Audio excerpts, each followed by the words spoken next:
નમસ્તે વિદ્યાર્થી મિત્રો, નોલેજ ગાર્ડનમાં તમારું સ્વાગત છે. આનાથી પહેલાં મેં તમને 9મા ધોરણની બ્લુપ્રિન્ટ મોકલાવી હતી. આશા છે બધા વિદ્યાર્થીઓએ જોઈ લીધી હશે અને એમાં તમે છઠ્ઠા ચેપ્ટરનું મહત્ત્વ પણ સમજી ગયા હશો.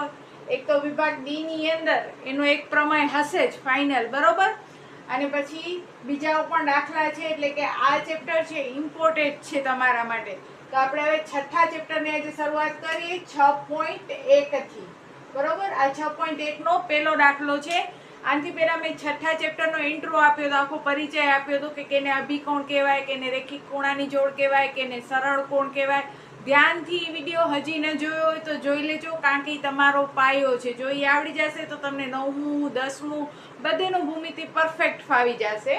તો હાલો આજે આપણે જોઈએ પહેલો દાખલો. પહેલા દાખલામાં તમને રકમ આ રીતે કંઈક આપી છે કે અહીંયા કને AB રેખા અને CD રેખા પરસ્પર O બિંદુમાં છેદે છે. જુઓ છેદે છે ને, AB રેખા અને CD રેખા પરસ્પર O બિંદુમાં છેદે છે. અને OE રેખા પણ એક આપેલી છે, OE કિરણ એક આપેલો છે જે AOB રેખા એટલે કે ત્રિકોણ AB રેખા ઉપર જ આવેલો છે. હવે અહીંયા કને તમને શું કીધેલું છે તો ખૂણો AOC વત્તા ખૂણો BOE બરાબર 70 આ રકમમાં તમને આપેલો છે. કે જુઓ AOC એટલે આ ખૂણો થાય AO અને C, બરોબર, આ ખૂણો. અને ખૂણો BOE એટલે આ BOE આ ખૂણો. આ બે ખૂણાનો સરવાળો તમને 70 આપેલો છે. અને તમને શોધવાનું શું કીધું છે? BOE શોધો અને વિપરીત COE શોધો. BOE શોધો.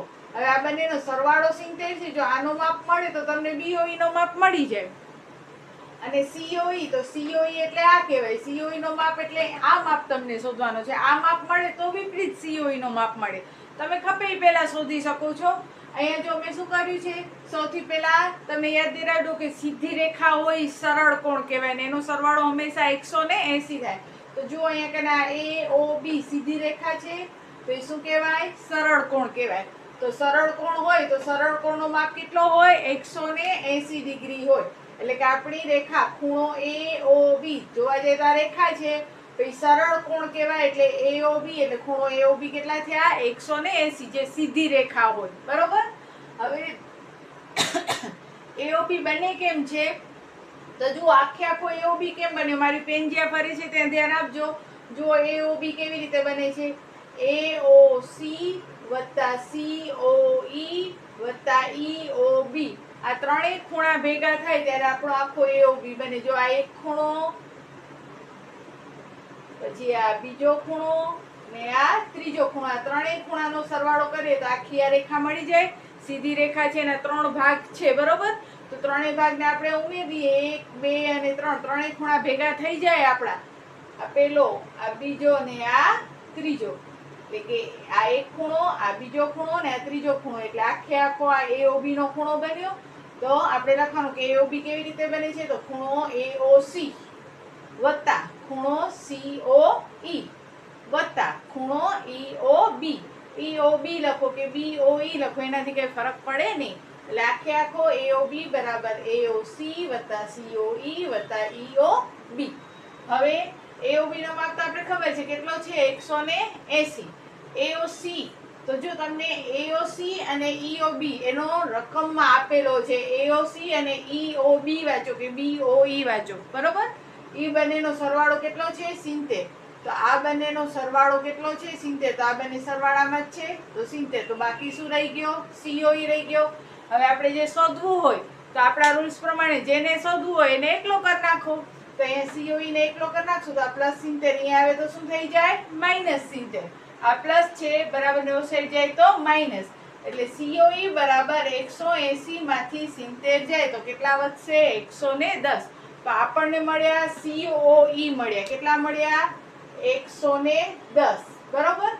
હવે આ બેનો સરવાળો 70 હતો તો 70 ને 10 180 થઈ ગયા. AOB 180.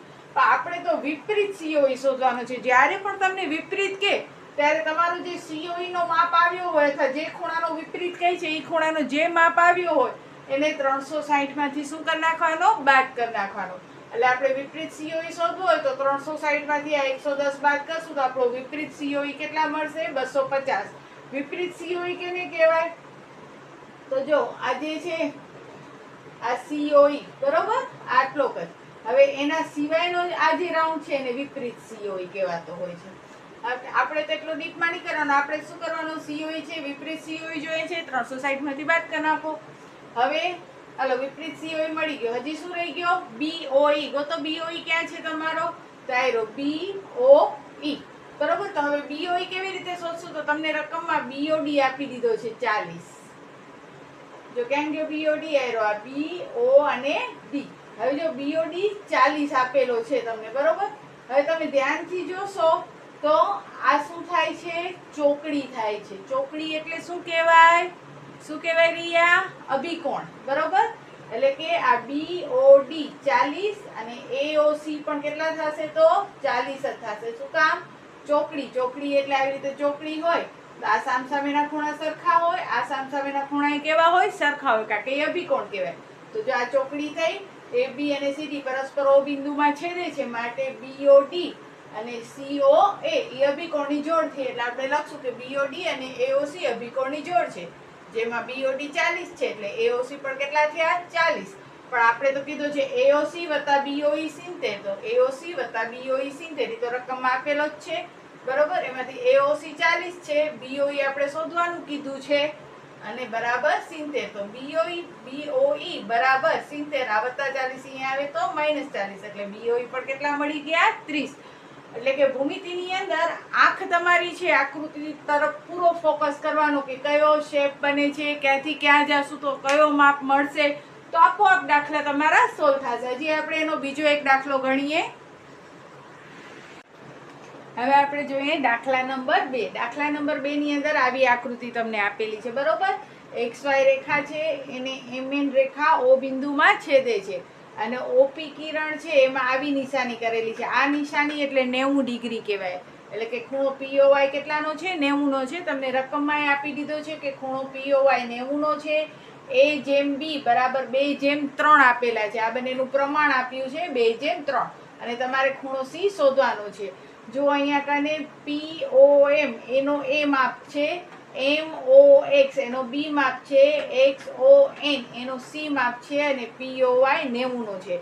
અને મેં તમને હમણાં જ કીધું એ પ્રમાણે કે ભૂમિતિના દાખલામાં આંખ સચેત હોવી જોઈએ, તરત જ આપણને શેપ દેખાવા જોઈએ કે અભિકોણ બને છે, યુગ્મકોણ બને છે. હવે જો યુગ્મકોણ, અનુકોણ, અંતઃકોણ, C આકાર, F આકાર, Z આકાર એ બે સમાંતર રેખા હશે ને ત્યારે જ આવશે, બરોબર. અહીંયા તો આપણને કોઈ બે સમાંતર રેખા દેખાતી નથી, તો અહીંયા કને કયા કયા આવી શકે, રેખિક ખૂણાની જોડ આવી શકે છે, આસન કોણ આવી શકે છે, અભિકોણ આવી શકે છે. તો આપણે જોઈએ કે કાંઈ એવું છે, તો છે ભાઈ. જુઓ અહીંયા કને આ POY અને POX રેખિક ખૂણાની જોડ છે, એક જ રેખા ઉપર આવેલા બે ખૂણા, તો એને શું કહેવાય, રેખિક ખૂણાની જોડ કહેવાય. જેમ કે આ X છે, આ Y છે, આ P છે ને આ O છે આપણી આકૃતિ પ્રમાણે, બરોબર. તો આ બંને શું કહેવાય, રેખિક ખૂણાની જોડ કહેવાય, કારણ કે એક જ રેખા ઉપર એ બે ખૂણા બન્યા છે OP કિરણને લીધે. હવે એ બે ખૂણામાં એકનો માપ આપી દીધો છે 90, ને અહીંયાથી વળી આ ખૂણાના બે ભાગ કરી નાખ્યા અને AB કહી દીધા, બરોબર. આપણે એનાથી મતલબ નથી, આપણે સીધો લખવાનો કે ખૂણો POY એટલે આ ખૂણો POY અને ખૂણો POX એ બે રેખિક ખૂણાની જોડ છે ને એનો સરવાળો કેટલો થવો જોઈએ, 180. હવે POY નો માપ તો 90 આપ્યો છે, POX તો જુઓ POX આવ્યો, આ POX એનો માપ કેટલો છે, A વત્તા B, કારણ કે POX તો એ બે ખૂણાથી બન્યા છે, એક ખૂણો A ને એક ખૂણો B, એટલે આપણે A પ્લસ B કરવાનો. એટલે સિમ્પલ આ રેખિક ખૂણાની જોડ આડાવડા T આકાર થાય એમાં, બરોબર. હવે POX 90 આપી દીધા છે, અને આ POY 90 આપી દીધા છે, અને આ POX તો એ બે ખૂણાથી બન્યો છે એટલે A પ્લસ B કરવાનું, અને બરાબર 180, કારણ કે રેખિક ખૂણાની જોડનો સરવાળો 180 હોય છે. હવે A પ્લસ B પ્લસ 90 ઓલી સાઈડ જાય તો -90, 180 માંથી 90 જાય તો 90, તો આપણને A પ્લસ B 90 મળ્યા. હવે શું કરવો, A કે B ના માપ તો છે નહીં, તો રિયાબેન તો મૂંઝાઈ જાય છે, આ ડિયાબેને મૂંઝાઈ ગયા. તો હવે ડીઆઈ મને કીધું કે ભાઈ A પ્લસ B છે, તો બેન રકમમાં કંઈક આપ્યું છે A/B બરાબર 2/3 પ્રમાણ આપ્યું છે, વાપરી લ્યો પ્રમાણ. A એટલે કેટલા છે, 2 જ્યારે પણ જેમ હોય પ્રમાણ હોય ત્યારે પાછળ આપણે કંઈક લગાડવાનું, X Y Z કંઈ પણ. આપણે જોઈએ છે કે અહીંયા સ્મોલ એક્સ ને સ્મોલ વાય આપ્યા છે એટલે મેં અહીંયા કેપિટલ એક્સ વાપર્યો એ. તો જુઓ આ એનું પ્રમાણ કેટલું છે 2. તો મારે ખાલી 2 ન લખાય, શું લખાય ડી આ એક્સ લગાડાય પાછળ, એટલે એ બરાબર કેટલા લગાડીશ 2x અને બી બરાબર કેટલા લગાડીશ 3x. જ્યારે પણ તમને આવી રીતે જેમ પ્રમાણ આપ્યું હોય ત્યારે પાછળ તમારે આવી રીતે એક્સ લગાડવાનો. સ્મોલ એક્સ હોય તો કેપિટલ એક્સ લગાડી નાખવાનો, રકમમાં સ્મોલ એક્સ આપી દીધો હોય તો આપણે કેપિટલ એક્સ લગાડશું. તો એ જેમ બી એટલે એ એટલે 2x ને બી એટલે 3x. તો આ એની જગ્યાએ 2x, બીની જગ્યાએ 3x બરાબર 90. હવે સરખા ચલવાળાના તો સરવાળા થાય એટલે 3x ને 2x એટલે કેટલા x થાય 5x. 5x બરાબર 90. હવે આપણે તો આ x શોધવો છે કે x ની વેલ્યુ કેટલી, તો આ 5 ગુણાકારમાં છે, અહીંયા આવે તો ભાગાકારમાં. પાડા તો બધાને આવડે જ છે. તો 18 50 90 એટલે આપણો x કેટલો આવ્યો 18. આ x આવ્યો. આપણે a એટલે 2x છે, તો આ 2x ની વેલ્યુ કેટલી હશે, તો આપણે લખવાનું a એટલે કેટલા છે 2x, તો બરાબર 2 ના 2 અને x, તો x કેટલા આવ્યા છે 18. તો 18 દુ 36 એટલે કે આપણા a નો માપ કેટલો છે 36 છે. કેટલો છે 36 ડિગ્રી, કારણ કે a નો પ્રમાણ કેટલો હતો 2x હતો અને 2 ના 2 પણ x ની વેલ્યુ આપણે કેટલી મળી 18. તો 18 દુ 36. એવી રીતે b નો પ્રમાણ કેટલો હતો 3x. જુઓ b નો પ્રમાણ 3 એટલે b નો પ્રમાણ 3x. 3 ના 3 x કેટલા મળ્યા 18. તો 18 તેરી 54 એટલે b નો માપ કેટલો મળ્યો આપણને 54 મળ્યો. બરોબર. હવે b + c બરાબર 180. સોરી, આ તો a અને b મળી ગયા. હવે આપણે શું શોધવાનો છે c શોધવાનો છે. તો જુઓ આકૃતિમાં c ક્યાં છે, અહીંયા છે ને c. બરોબર. ઘણાને એમ થાય બેન ચોકડી 90 કરી નાખો, પણ આ ચોકડી આમ છે એટલે આ આખો માપ આવવો જોઈએ ચોકડીમાં. આપણા કાન તો આટલો જ માપ છે, પણ અહીંયા જો b અને c વચ્ચે રિલેશન છે. કયા રિલેશન છે, તો જુઓ આ આપણી રેખા અને આ OX કિરણ, એનાથી રેખી ખૂણાની જોડ બની. આ ધ્યાનમાં ન લ્યો તો જુઓ આ રેખી ખૂણાની જોડ થઈ ને રેખા અને કિરણ. તો આ b અને c એક જ રેખા ઉપર આવેલા છે આવી રીતે.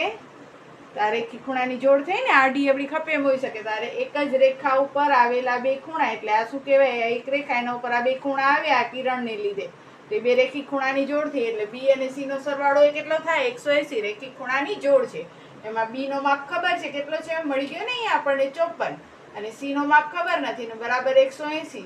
તો c ને એકલા કરી નાખો, જે જોઈએ છે એ એકલા થઈ જાય.